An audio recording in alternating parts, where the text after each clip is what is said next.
Hey everybody, welcome to this week's ChannelTech VideoCast. I am your host, Charlene O'Hanlon, and I'm here as always with my co-host, Diane Krakora, CEO of Partner Path. Hi Diane, how are you? Good morning, Charlene. I'm great. Thank you. Good. So last week, for those of you hopefully who listened to last week's videocast, we discussed kind of the 5 things that were keeping channel chiefs up at night, and one of the things was the channel account managers, which is kind of interesting when you think about it. And by the way, these 5 things were the result of a partnering study that Diane's firm Partner Path put together. So we're not pulling this stuff right out of thin air, folks. But we thought maybe today we could kind of touch on the one element of the channel account managers being kind of a pain point, if you will, for channel chiefs, and really kind of maybe dissect a little bit why that is. So Diane, maybe you can kind of start out the conversation by explaining how you guys came to you know, the result that you did, that the channel account managers are such a pain point and they are keeping channel chiefs up at night. Yeah, there's actually kind of 2 pieces of that around the people that they're trying to find as well as foster. And I think that's kind of the 2 sides of the same coin for these channel chiefs. One is that they're trying to find the appropriate level people to have those primary relationships with the solution providers.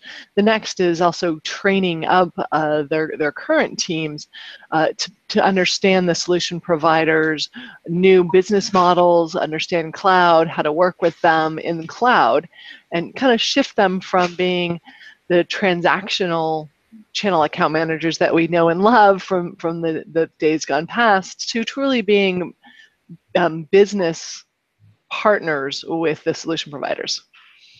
But relationship is a big part of that, right? I mean, you can't, every relationship that you have is going to be based on trust. And if you don't trust your channel account managers to give you the right kind of information, then, you know, where are the vendors and where are the solution provider partners?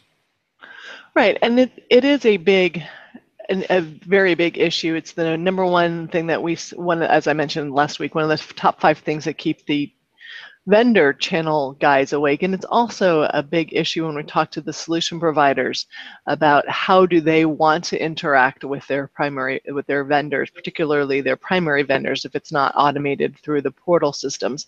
It is these channel account managers. And in that, things like understanding their business model, being available, and also being able to provide value add and things like what market should we go after, what demand generation's been working for you as a vendor. These are the questions that the solution providers typically ask their channel account manager. So it's really a shift from what we've seen as the channel account managers smiling and dialing and calling their solution providers every week to say, what pipeline do you have for me? That can all be taken away in terms of the automation. So it's kind of this new role of this partner with the solution provider. Okay, so it sounds like then they're actually focusing less on straight sales and more on education and working with the solution provider to develop new markets and new opportunities for them. So what needs to happen then? I mean, does more education have to happen on the vendor side with their channel account managers to kind of get those guys into that mind frame, or you know, what do you think? I think there's a couple of things that the vendors need to do or can do to kind of help reduce this tension that we're seeing in this channel account manager role. One is to hire for it. So understanding what the job is, understanding how how you want to compensate your channel account manager, really what their roles and responsibilities are, and hiring for it, rather than it being a progression from inside sales to channel account manager to outside sales. But this needs to be a job and a career in itself, in terms of there is a special skill set of that relationship building, as well as understanding the business model and some sales aspect in that. So the first thing is certainly to hire for it, and to expect that this is going to be something that you're looking for in the world. And then the second thing is also then to train and to really continue to educate those that you have, and continue to grow them as they become more of a relationship manager with the solution providers, and more of a trusted advisor to those guys on the market, the technology, the products, etc., so that they can actually have a business level conversation with the solution provider. So sales then also, it sounds like it kind of becomes a secondary thing for these guys, that they're more of a relationship manager moving forward. Would that be correct in saying? Well, and that very much so. And I mean, certainly I'm not saying that their sales quota gets to go away, but we're seeing that really shift more towards growth, a growth quota, or helping their partners to grow, and rather than just, did you meet the $1 million revenue bar per partner or in your territory. So that it seems to be a shift from just a straight sales number to a growth number, because that's the channel account manager's job, is to help that partner get skilled, enabled, successfully marketing. So it really is kind of that key inflection point, or that key point of contact.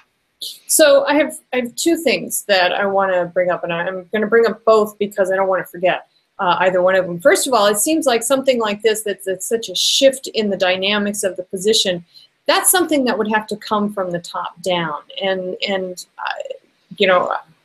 my experience, the VP of sales, channel chiefs, those guys, they are super hyper focused on sales. I mean, that's what they were brought on board to do, and fundamentally, that's the role of their position, is to sell their company's products or services. So, it seems like they would have to kind of shift their thinking, see, kind of shift how they approach their channel account managers who report to them, how they think about the job in general. And then the second one, I forgot what it was, so I got to think about it. Well, and we are seeing, and that's why it's on the top of the 5 things that the channel chiefs are keeping them up at night, because they are seeing that this shift needs to happen within their business. They're compensated and commissioned by, a revenue number. So they're really starting to see that it's not just a resale number anymore, that there is an influence, particularly as we move to cloud. So that shift is going from them, as well as, it's certainly the things that one of the things that's keeping them up at night. How do I shift how do they shift their own organization to kind of the next generation of channel account managers, if they're really looking for the next generation of solution providers? Okay, so the other thing I remembered was, do you think part of this is because of the relationship that solution providers are seeking from their channel account managers? I mean, are they looking for more from their channel account managers than they did, say, 5, 10, 15 years ago?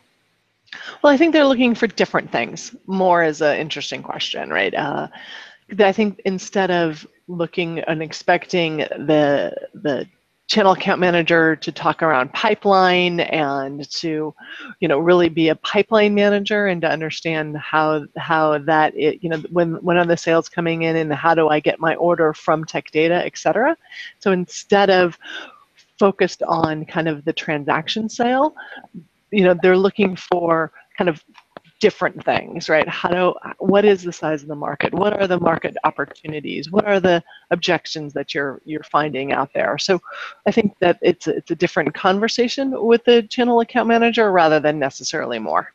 What about, you mentioned, distribution, tech data and the like, and so I wonder if their role within the distributors as partner account managers or channel account managers, are they going to differ from the vendors' channel account managers? I mean, are they going to have a completely different skill set? And is that even relevant?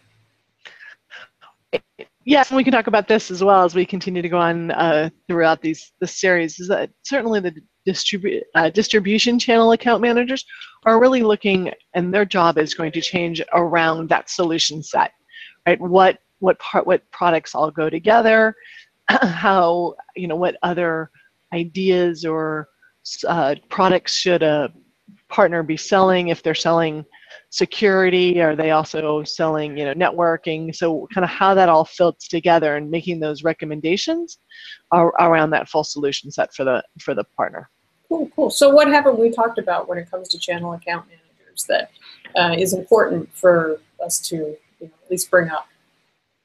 Well, and just kind of to wrap this up and let it go for today is that really one of the things that we highly suggest is understanding what the role is that you want them to play, making sure that it's clear that you've hired for that role and that that you've looked at how you're compensating them, and does that compensation package line up for kind of what behaviors you're looking to create. A lot of times we see a comp plan either based on just revenue numbers, and it's really more on growth and how is that partner engaged. So there might be more of a shift away from just straight commission into commission and MBO idea. Makes total sense. Makes total sense. And I think we're going to be hearing even more about the changing role of the channel account managers as we talk about this ongoing transition with solution providers and vendors and exactly who's actually in the channel these days and what they want to be called and all of that that we've been talking about. So interesting stuff. And I'm thinking over the next few weeks we can kind of go over those other 4 pain points that we talked about last week. And kind of parse each one out on an individual basis, because I think it's, definitely each one is worth a little deeper dive than just a bullet list. So would love to hear what you guys have to say about the topic, today's topic, and then any topic that we've discussed on the ChannelTech VideoCast. And please feel free to drop us a line, submit your comments in the comments box below. You can also submit your comments on the PartnerPath website, which is www.partner-path.com. I'm sure Diane and Amanda would love to hear from you. And we've got a show coming up in the next couple weeks. I just want to give a shout out. We've got Channel Directions Live, which is happening September 28th through 30th in Tampa. Diane and I were going to do a ChannelTech VideoCast there at the event, but unfortunately it looks like Diane is not going to be able to make it due to some other things that have come up. So Diane, I'm sorry that you're not going to be there. We could have had a lot of fun. Yeah, it's always great to see you in person, and it is a family issue that's keeping me away. So I would be there with bells on, even in Florida.